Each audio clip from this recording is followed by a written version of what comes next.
Bonsoir à tous, alors ce soir une petite vidéo pour faire une mise au point sur la rhéologie des peintures en tube, et notamment sur la différence entre une peinture plastique avec un seuil d'écoulement et une peinture thixotrope.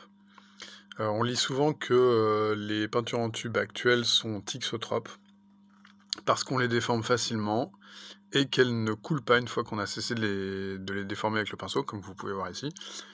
Je tire une pointe dans la peinture, elle reste très élevée, elle ne bouge pratiquement pas. J'ai la possibilité de faire des empattements extrêmement structurés. La peinture se déforme facilement quand j'essaye de la travailler, elle garde des reliefs structurés, mais par contre elle reste complètement immobile quand je n'y touche plus.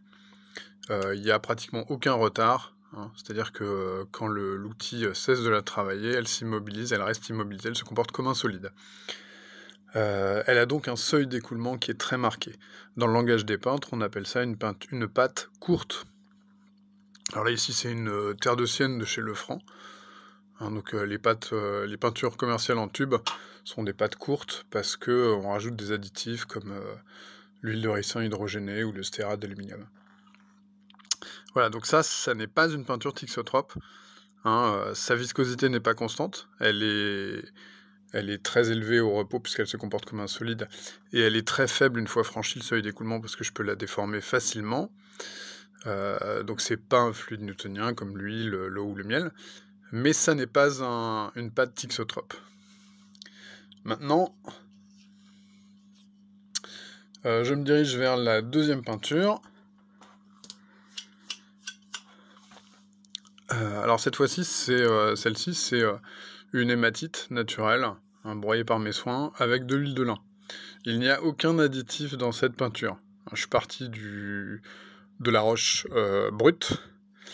Je l'ai réduite en poudre de plus en plus fine jusqu'à atteindre une taille pigmentaire. Puis ensuite, broyée à la molette, à l'huile de lin.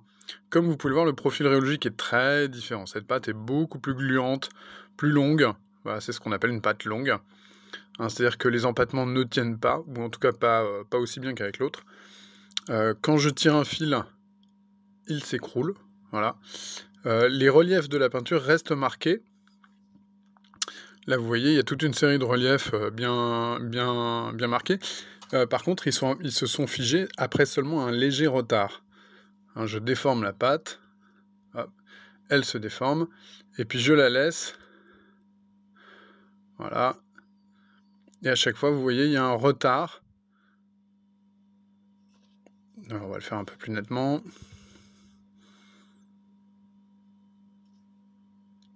Voilà, on la voit s'écrouler lentement, puis peu à peu, mais après 1 ou 2 secondes, s'immobiliser. Je recommence. Voilà, regardez le bas de la pâte, pas ce qui pend de la spatule. Voilà. Elle s'écroule doucement, et puis elle s'immobilise. Il y a donc un retard. Elle s'immobilise avec un léger retard. C'est ce retard dans l'acquisition de l'immobilité qui fait qu'on peut parler de pâte thixotrope. Voilà, cette pâte-là est thixotrope. Elle dégouline légèrement pendant un petit moment avant de s'immobiliser. Ça, c'est ce qu'on avait dans les peintures anciennes, typiquement. C'est ce qu'on trouve dans les peintures du XVIIe siècle, et notamment dans les peintures de Rembrandt. Voilà. Si on veut obtenir des pâtes thixotropes, qui facilitent grandement la copie des tableaux anciens, il faut évidemment broyer soi-même ses couleurs. Voilà. Quand on part du caillou directement, qu'on le réduit en poudre très fine, pigmentaire, et qu'on le broie ici à l'huile de lin, et sans aucun additif, c'est ça qu'on obtient. Merci d'avoir regardé.